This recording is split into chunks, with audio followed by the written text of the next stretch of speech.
Yáñez es mi nombre, soy ingeniero civil y formo parte del equipo de trabajo del IMPRES. Y hemos venido acá junto con la ingeniera a dar esta parte de la concientización. Yo me voy a abocar directamente a la parte técnica y vamos a esbozar algunos conceptos de la parte 1 del reglamento IMPRES ISOC 103. El reglamento IMPRES ISOC 103 es el reglamento que está a cargo, su redacción está a cargo del IMPRES. Hay varias partes, como lo nombró muy bien la ingeniera recién, y en esta ocasión vamos a hablar de la parte 1, que es construcciones en general, y es básicamente las acciones de diseño y los métodos de análisis de esa acción sísmica de diseño. Siempre lo vamos a asociar a la parte, esta parte 1 es la nueva, la de julio de 2013, nueva una forma de decir, ya van 5 años.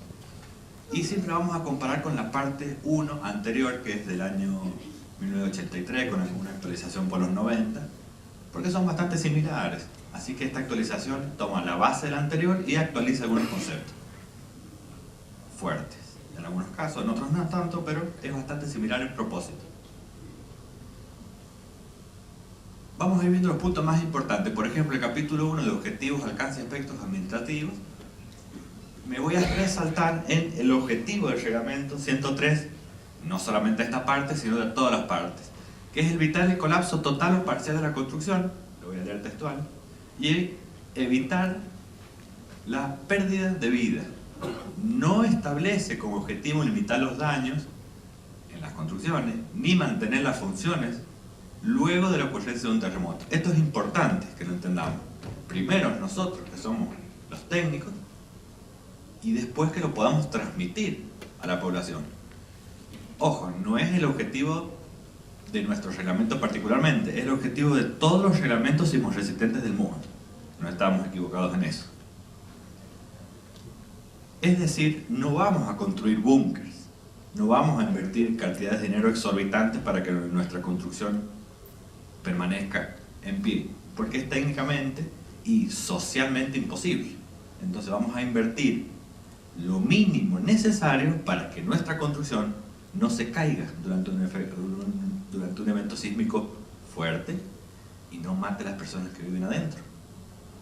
Que después de ocurrido el terremoto, esa construcción se haga fácilmente reparable es otro tema, tal vez no, y sea conveniente su demolición y su reemplazo por una nueva. Es factible.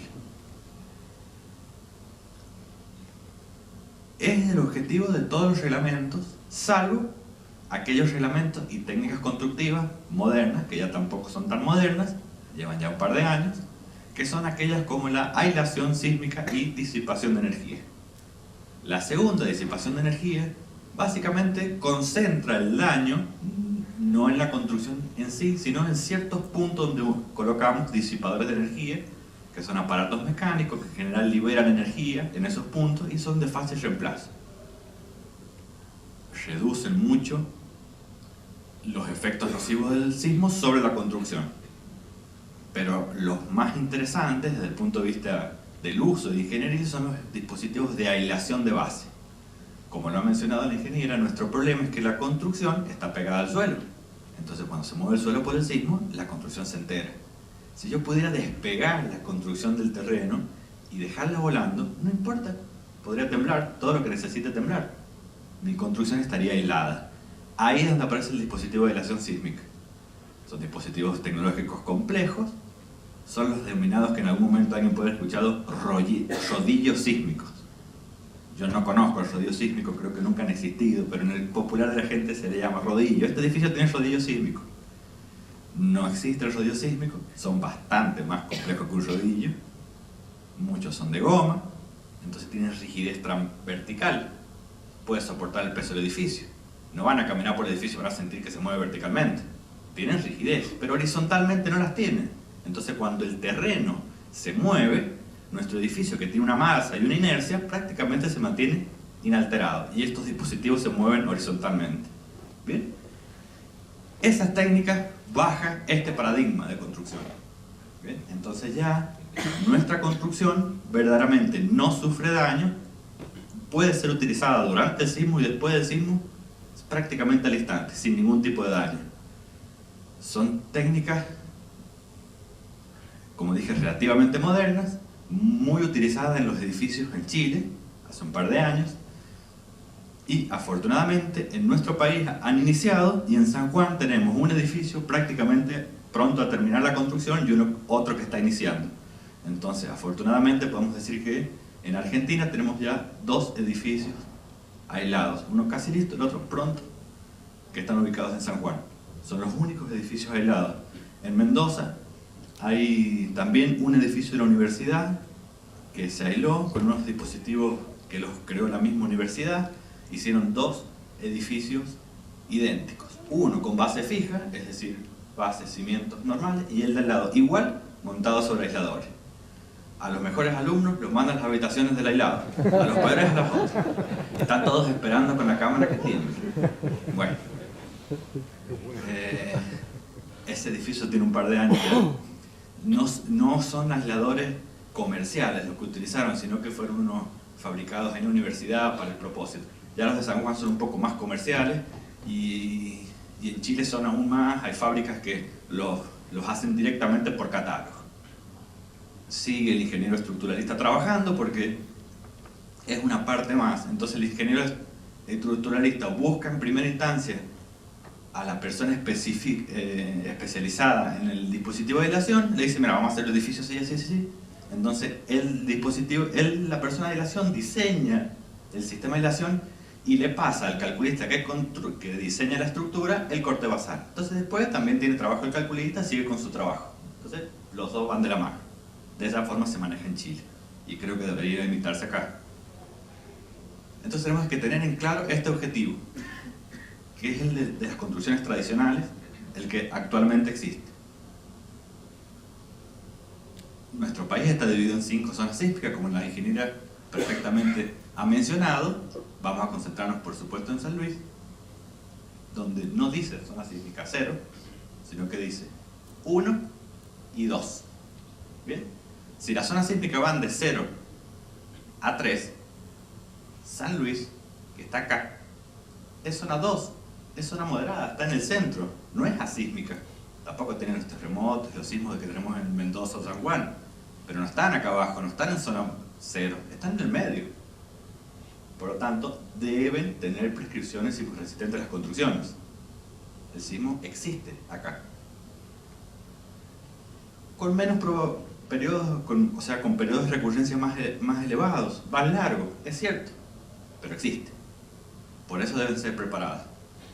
Este reglamento divide al país en 5 zonas, no aleatoriamente, porque le va a pedir requisitos sismoresistentes acorde a cada una de las zonas.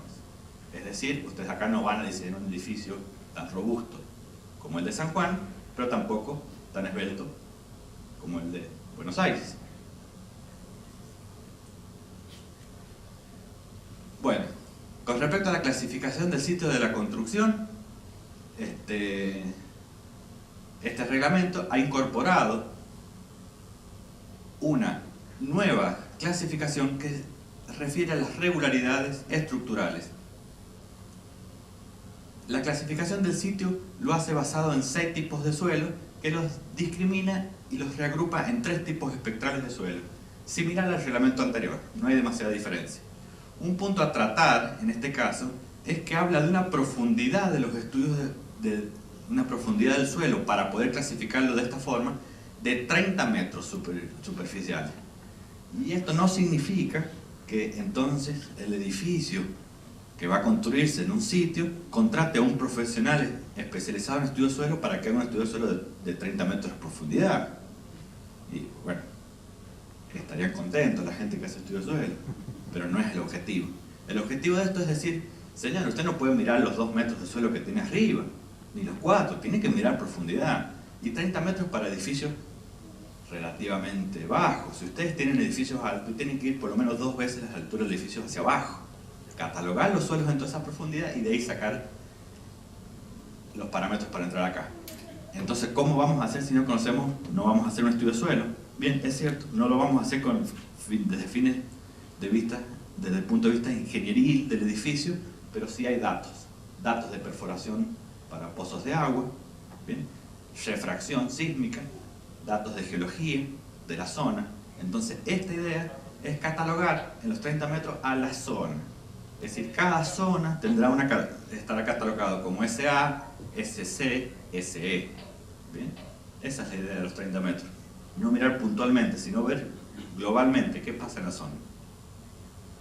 Bueno, según las distintas funciones es lo mismo que el reglamento anterior. Tenemos los 4 grupos, los más importantes, el grupo B, que están las viviendas típicas, construcciones A, las esenciales, y A0, hospitales, centrales nucleares, bomberos, con sus factores de riesgo que aumentan un poquito para el A0, pero no es radical la diferencia. Donde sí tenemos una diferencia radical con el reglamento anterior es en la clasificación de las regularidades. Yo me acuerdo que el reglamento anterior tiene este capítulo, es una carilla, donde está un punto debajo de otro. Dice, evite columna corta, evite irregularidades de rigidez, evite irregularidades de masa. Todo a nivel cualitativo. Entonces, para algunos profesionales, cualitativamente el edificio era regular, para otros no. Para algunos había irregularidades de rigidez, para otros no. En cambio, este reglamento, una de las características que tiene, es que esa clasificación la va a hacer cualitativa, le va a poner número. Entonces, el número está allá o está acá. No hay más discusión. Para eso se han elaborado 2 tablas. Una de ellas es para valorar la irregularidad en planta. Lo voy a mostrar acá. Rápidamente vamos a ver algunos de sus puntos. Por ejemplo, las irregularidades tipo 1 son las irregularidades torsionales. Entonces yo a mi edificio lo tengo cargado, por ejemplo, en un programa computacional, le cargo el peine de fuerzas de diseño y, como ustedes saben, los pisos tienen una cierta torsión que dependerá del diseño del mismo. Entonces, voy a evaluar esos desplazamientos relativamente. Entonces voy a hacer cociente entre esos desplazamientos de borde para saber si mi estructura es regular, es irregular medio o es irregular extremo. Entonces el reglamento me va a decir, puede trabajar en los 2 primeros casos, pero no puede tener una irregularidad extrema, por ejemplo, para zonas sísmicas 1 y 2, para el destino A0. Entonces yo estoy proyectando un edificio para, por ejemplo, un hospital acá en San Luis, hago un diseño estructural después del diseño arquitectónico, controlo la irregularidad y noto que ese diseño cae en 1C. Regularmente, torsionalmente, es muy irregular, no está permitido. Tendrá que modificar su diseño estructural, si no logra adecuarlo, también el diseño arquitectónico, de forma de regularizar torsionalmente ese edificio. ¿Bien?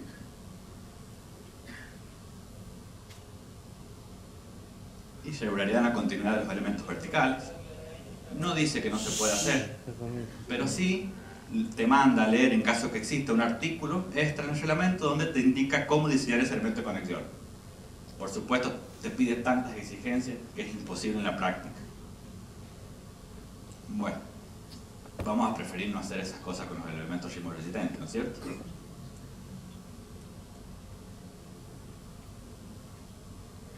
Cuando hay sistemas no muy claros, ortogonales, de comportamiento estructural, también pide ciertos requisitos. ¿Cómo hacemos? ¿Cómo trabajamos en estos casos? Cuando tenemos formas en plantas de este tipo, donde hay grandes huecos en las esquinas o en los centros, ¿cómo se trabaja?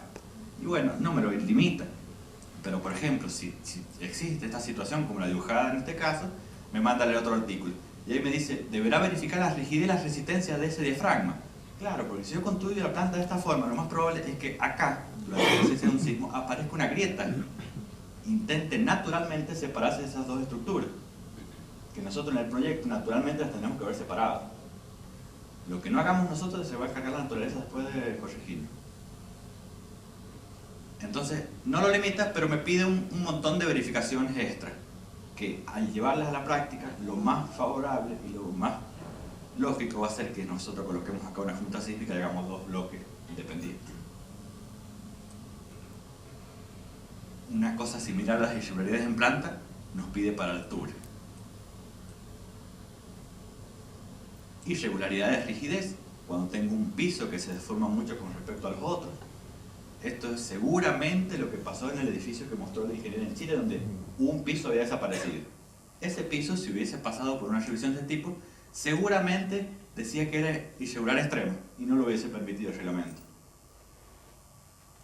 Un dato anecdótico: los grupos de recatistas a los edificios o los pisos flexibles, o sea, los pisos que colapsaron, no entran a buscar sobrevivientes.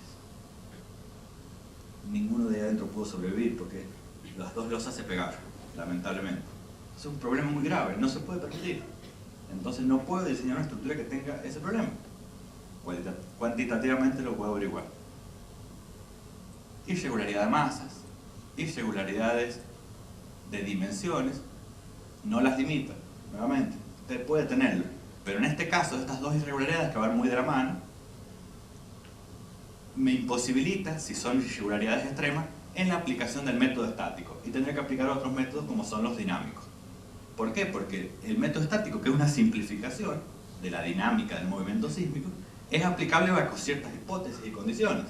Entonces, si mi edificio no cumple con estas irregularidades de dimensiones y o masa, no voy a poder aplicar el estático, tendré que hacer análisis dinámico.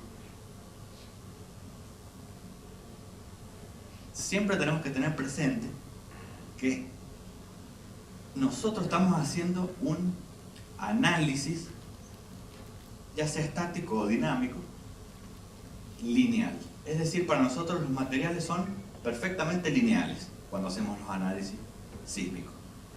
Ustedes saben que, superado el umbral de diseño, ya vamos a ver unas figuras más adelante, las estructuras comienzan a trabajar inelásticamente, plásticamente, se forman rótulas y comienzan a trabajar en forma inelástica. Entonces nosotros estamos haciendo un diseño elástico. Nosotros ponemos fuercitas, se deforman, vale Euler, para una estructura que va a incursionar en el rango inelástico. Entonces eso es una inconsistencia gravísima, pero es la única forma de trabajo que existe. Entonces nosotros vamos a hacer estructuras, cajitas de zapatos o parecidas. No, mentira, puede ser un poquito más elaborada, pero van a ser estructuras lo más regulares posible y que se comporten lo más lógicamente desde el punto de vista estructural. ¿Para qué? Para que ese análisis elástico sea representativo del comportamiento. No nos va a predecir el comportamiento, pero sí nos va a dar una posibilidad de un método de diseño real, que va a posibilitar que esa estructura inelástica se comporte satisfactoriamente. En muchos casos, el ingeniero o el técnico que aplica el reglamento atribuye criterio para alejarse de algunas prescripciones reglamentarias. No, yo voy a tomar un poquitito más acá, el reglamento me dice llego hasta acá, yo voy a tomar un poquitito más porque no pasa nada. Cuidado, porque el reglamento es un protocolo de diseño. Lo acabo de decir, las estructuras van a comportarse inelásticamente en un sismo. Yo estoy haciendo diseños elásticos, es incongruente, pero para que el resultado final sea bueno, tengo que aplicar protocolo de diseño, no puedo salirme como yo quiera argumentando criterios. En esto los médicos son especialistas, ellos tienen protocolos para cada una de las operaciones. Una operación, un protocolo. Famoso cuando después se muere el paciente. Ah, yo apliqué el protocolo. Pero usted, no, yo apliqué el protocolo. Listo, salvado. Ellos hacen esto, muchas veces no se sabe por qué, pero funciona. Corta, extrae, reemplaza, suelda, y así lo hacen. De esa forma se tiene que entender el reglamento. Lo que pasa es que a nosotros los ingenieros nos gusta creer que entendemos la naturaleza y que le ponemos número a todo y que sacamos exactamente los valores de solicitación y de desplazamiento. Y no es así. Son solo protocolos que hacemos. Bien, entonces cuidado cuando se vayan del reglamento un poquitito. Tengan cuidado. Bueno, irregularidad en altura, o se hacen más angostos o se desplazan. De vuelta, no lo impide, pero estos elementos de conexión piden tantas verificaciones y en la práctica no se pueden hacer. Irregularidades de resistencia. Bueno, con toda esta clasificación más la altura de la construcción, yo voy a elegir el método de evaluación de la acción sísmica. Como ustedes conocen, existen básicamente dos, el estático y los dinámicos. Un simplificado que es una extracción del método estático y varias consideraciones. Entonces, por ejemplo, si yo quiero aplicar el método estático, va a ser aplicable a todas las construcciones de 3 niveles o menos de 9 metros de altura. A todas. Si tiene más de 3 niveles o más de 9 metros de altura, voy a tener que evaluar las irregularidades. Entonces me aparece una tablita. Y me dice, por ejemplo, yo quiero aplicar el método estático acá, en San Luis Capital, para un edificio A0. Un edificio de los bomberos. Y bueno, lo podré hacer siempre que la altura del edificio sea menor a 60 metros. Este criterio es bastante relajado, es grande. Pero que sea, las irregularidades en planta cumplan con 1B. Si las otras no me dicen nada, podrá cumplir con 2, con 3 o no. No especifica nada. Y en altura deberá cumplir con 1A, con 2 y con 3. Sí o sí. Si no cumple con alguna de esas irregularidades, no puedo aplicar el método estático, tendré que obligatoriamente aplicar métodos dinámicos. ¿Bien? ¿Por qué? No es porque queremos complicarlo el análisis, sino porque el método estático no va a ser representativo de la situación de ese edificio en el comportamiento plástico. ¿Bien? Bueno, lo que acabo de decir lo había hecho con un ejemplo para edificios B.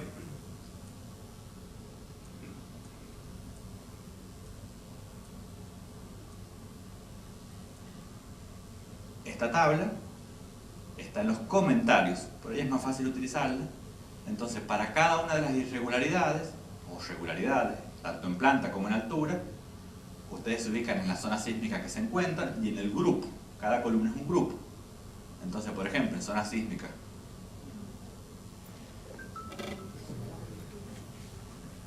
Eso. por ejemplo, en zona sísmica 2, supongamos que seguimos acá en San Luis y vamos a hacer un edificio grupo B. Yo voy tildando cada una de las regularidades que he evaluado recientemente. Tac, tac, cada una de ellas las voy tildando.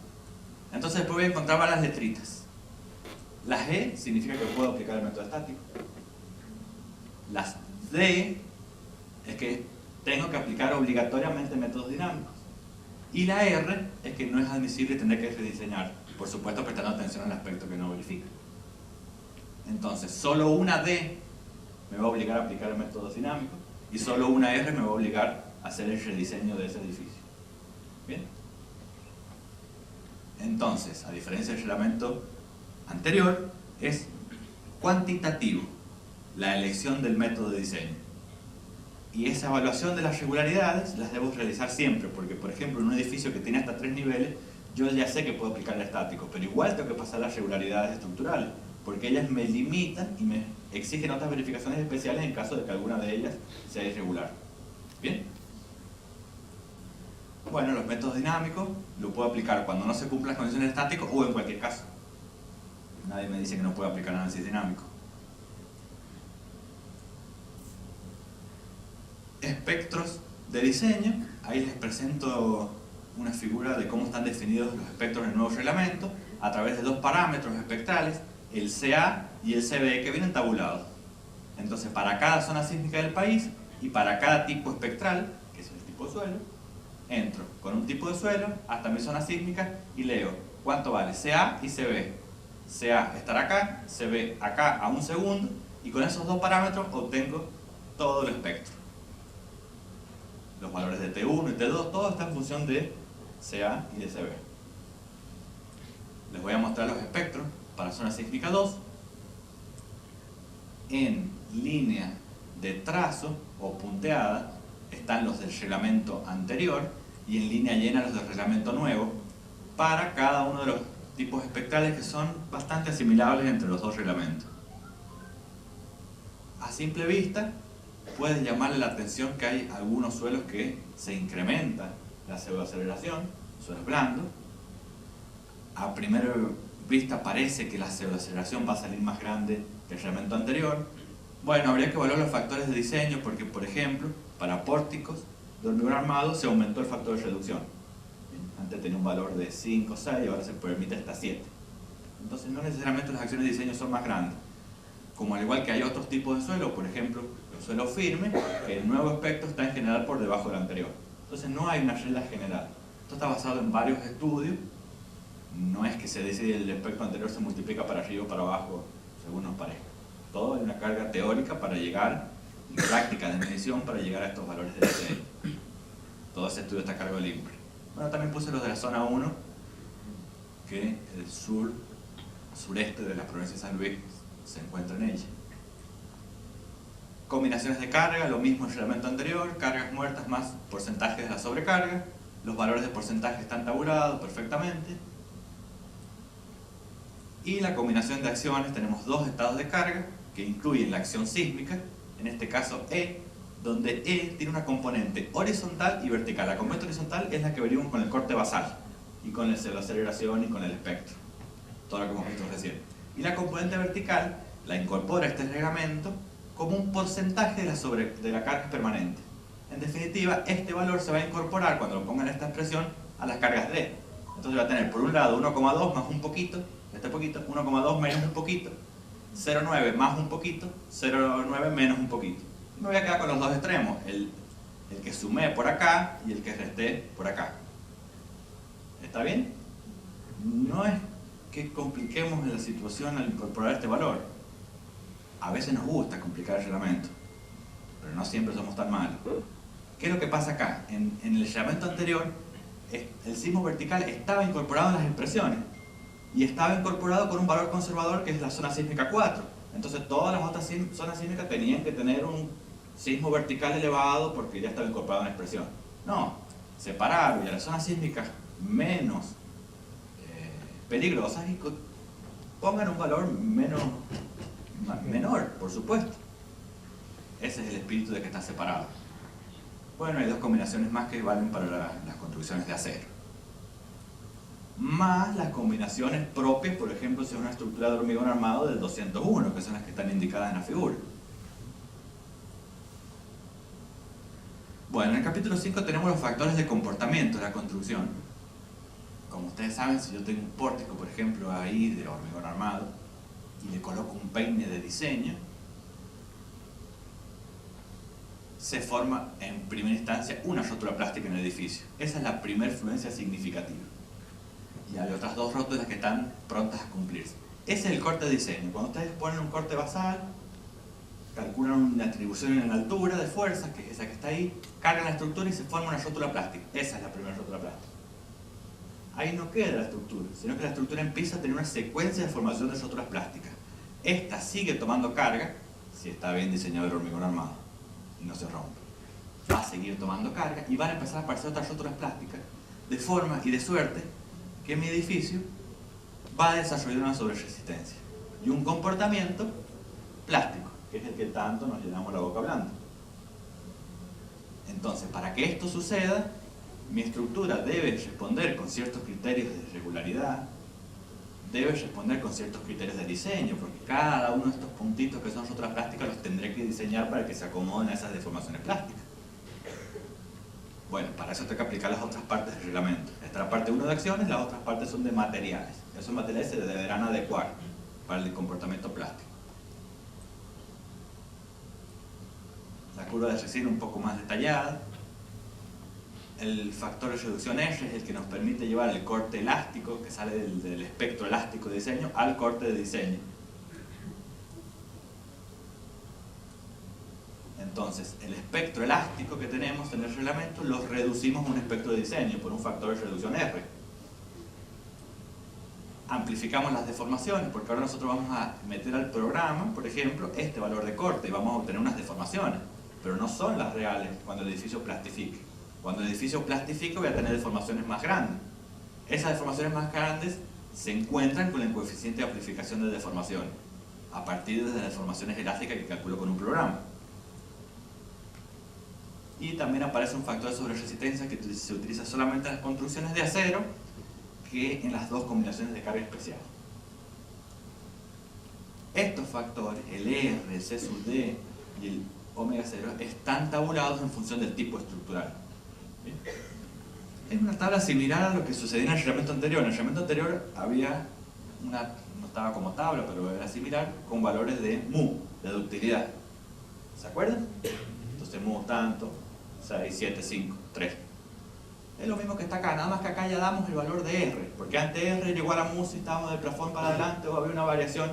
Esa variación ya no existe, ya es constante para todo. ¿Bien? Es decir, que son similares a mu, pero no son parecidos. O sea, son similares, pero no son exactamente iguales como antes. Tienen otros condimentos más agregados. Y por eso aparece el factor de amplificación de deformaciones, porque antes yo a mis deformaciones elásticas las multiplicaba por mu para obtener las últimas. Ahora, como R tiene más cositas que mu, tiene que aparecer un factor que me permita llevar las deformaciones a las deformaciones últimas. Entonces ahí aparece C sub D. Y esos son los dos factores de diseño, de comportamiento del edificio, para cada material y para cada tipo estructural.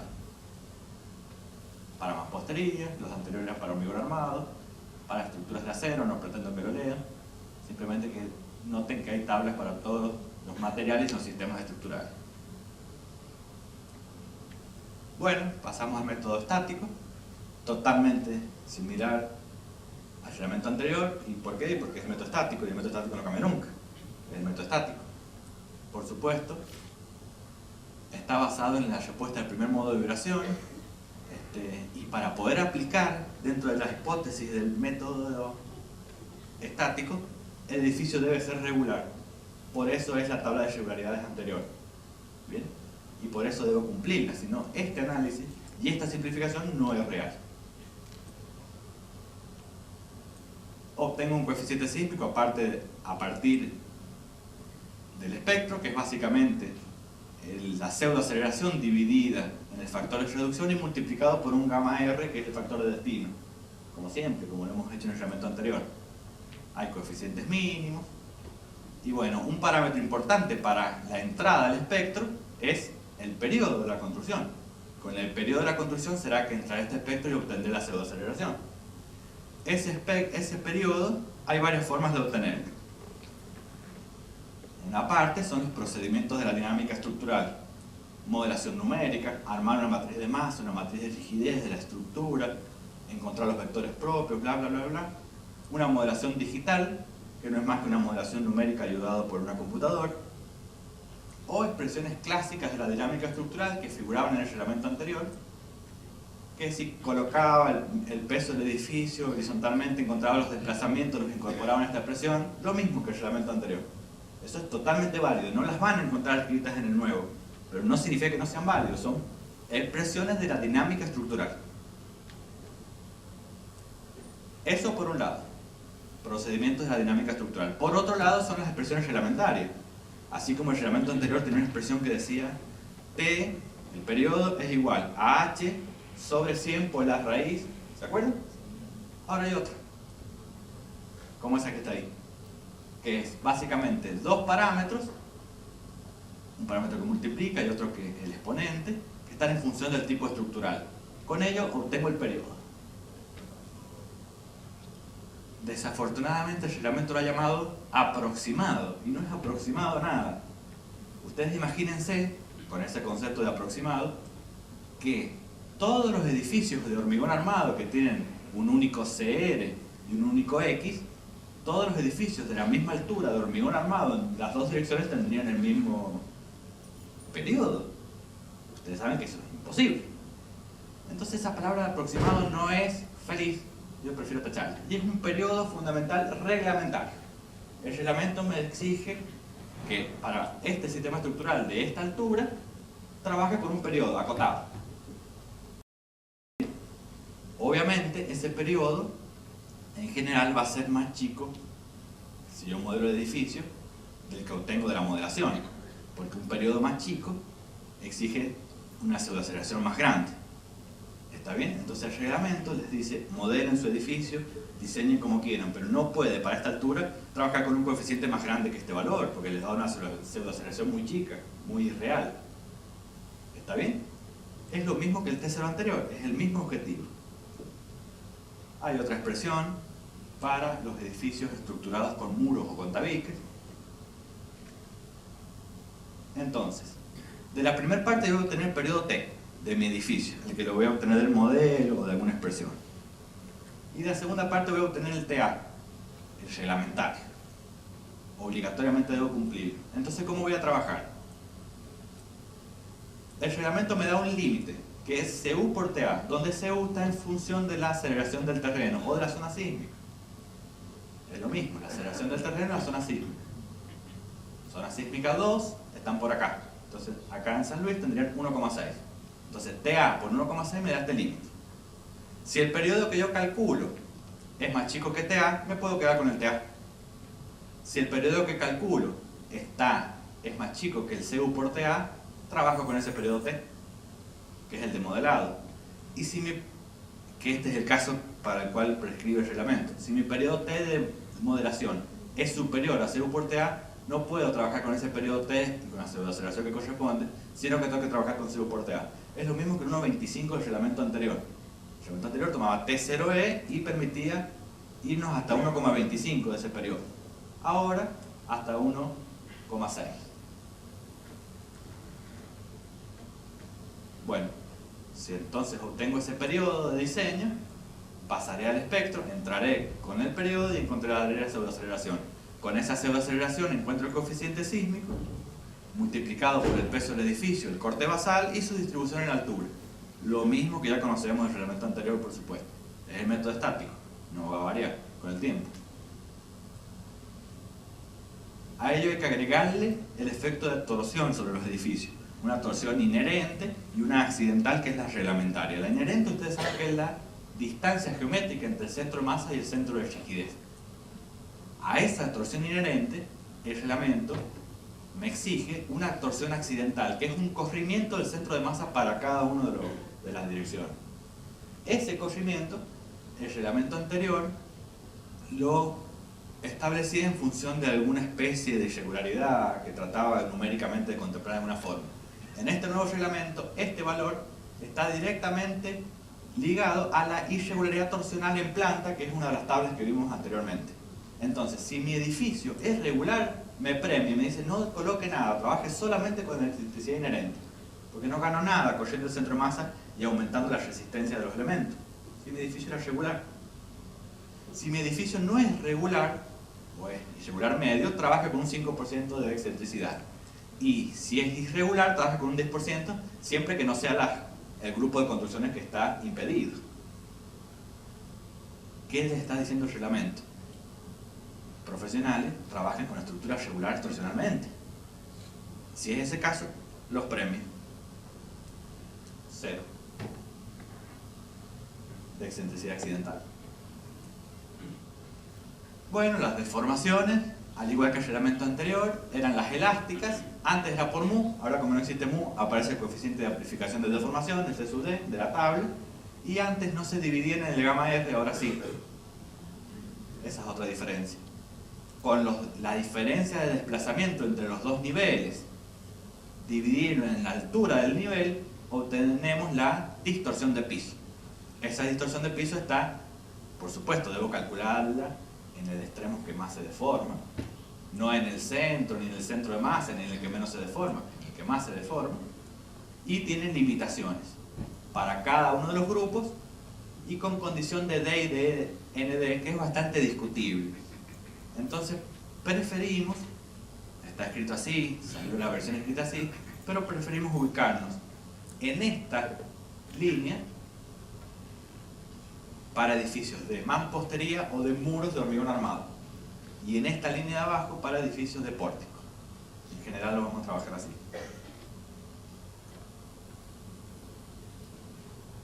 Para la determinación de las deformaciones podría utilizar el periodo de la construcción sin el límite CU por TA, es decir, el periodo del programa sin ningún tipo de limitación. También hay toda una justificación. No se permiten los entrepisos sin vigas como elemento o sistema sismoresistente. Podrán existir losas sin vigas, es decir, aquellas losas que solo tienen las columnas, como sistema para cargas verticales, pero voy a tener que tener algunos pórticos en cada dirección o tabiques en cada dirección que sean los que respondan a la acción sísmica. ¿Bien? ¿Por qué? Porque el mecanismo de entrepiso sin vigas no puede desarrollar mecanismos de colapso aptos. Y si desarrolla un mecanismo de colapso, es el del piso flexible el que se va haciendo sangriento. En México, la ingeniera mostró un edificio que los 4 pisos habían caído.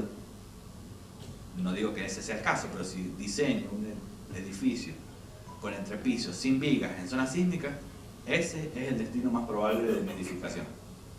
No lo puedo permitir. Entonces, si decido como sistema cargas verticales, está bien, pero tendría que tener pórticos, al menos 2, o tabiques en cada dirección, que sean los que respondan a la acción sísmica y no me permitan que horizontalmente se desplacen indefinidamente. Y por último, tenemos un capítulo 11 que no quiero dejar de mencionarlo porque es una diferencia con el reglamento anterior, que habla de construcciones existentes. Entonces hay varias nomenclaturas, voy a introducirlos en algunos, que por ejemplo habla de obra primitiva a la existente, como existe actualmente, a la obra actual, que es el conjunto de obras que hoy voy a hacer. Por ejemplo, acá creé este sector naranja y le adicioné un nivel más. Entonces, lo que existía antes es lo primitivo, lo actual es lo nuevo que voy a construir, lo subsistente es lo anterior que queda sin tocar, y el conjunto nuevo se llama obra nueva.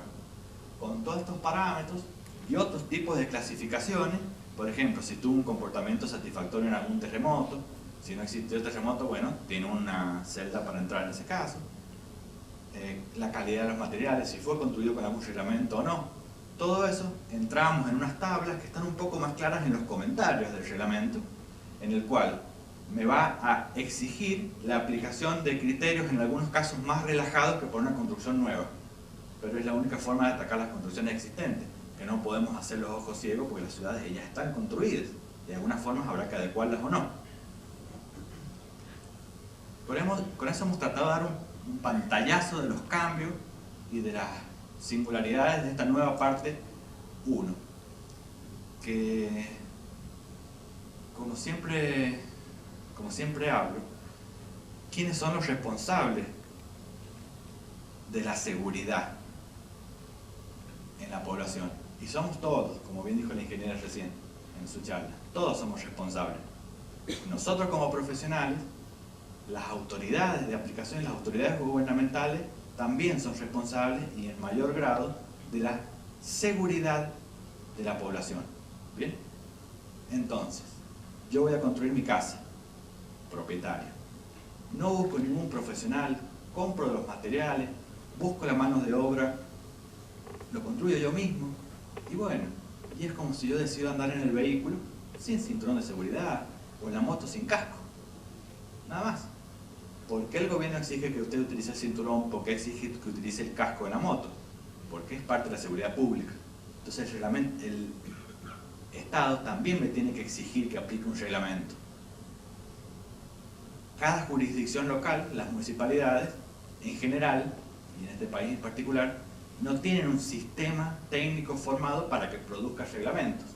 Para eso el Estado Nacional crea instituciones como el INPRE y el CIRSOC, para generar documentación base y tratar y de facilitarle a cada una de las comunidades adopten esa como reglamentación. Ese es el fin del gobierno nacional, creando las instituciones y los reglamentos. Entonces, decido construir una casa sin reglamentos, ando sin casco y sin cinturón de seguridad. Decido construir la vivienda y el edificio basado en reglamentos y en prescripciones sísmicas, me pongo el cinturón de seguridad, utilizo el casco en la moto. Es totalmente equivalente. ¿Bien? Por un lado. Y por otro, siempre me gusta comentar el caso de la actualización de los reglamentos. Constantemente se van actualizando, a veces no tanto, otras veces bastante seguido. Pero ustedes observen que, como la ingeniera nombró, los primeros reglamentos datan del año 51, 60, después 70. No estamos hablando de 300 años para atrás, estamos hablando de ahora. Es decir, el avance desde ese momento hasta hoy es muy grande. A pesar de que nuestra por ahí nuestra especialidad no ha avanzado tan rápido como otras, por ejemplo la electrónica. Ha avanzado, creo, bastante superior, pero nosotros también hemos avanzado. Y produce que que si yo aplico un reglamento de hace 30 años, bueno, aplico un reglamento. Es como si me subo a un auto, un vehículo de hace 30 años, que no tiene ni cinturón de seguridad ni airbag. ¿Funciona? Sí, sí funciona. El auto funciona, el reglamento también funciona, va a generar una construcción. O adopto un reglamento nuevo y moderno. Y bueno, es como si me subo a un auto 0 kilómetros. Los dos van a funcionar. El comportamiento de uno y de otro es muy distinto. Entonces yo elijo dónde me paro. Nada más.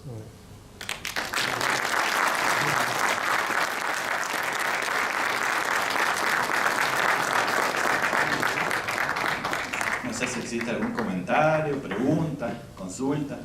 Sí. El método estático simplificado fue borrado del mapa. No, no, existe. Sí. No me detallé, no me paré porque es prácticamente lo mismo que antes.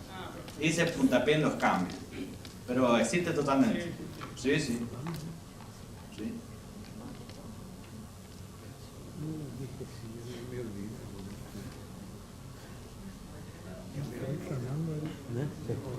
Bueno, damos por finalizadas entonces las jornadas. Muchas gracias. Muchas gracias.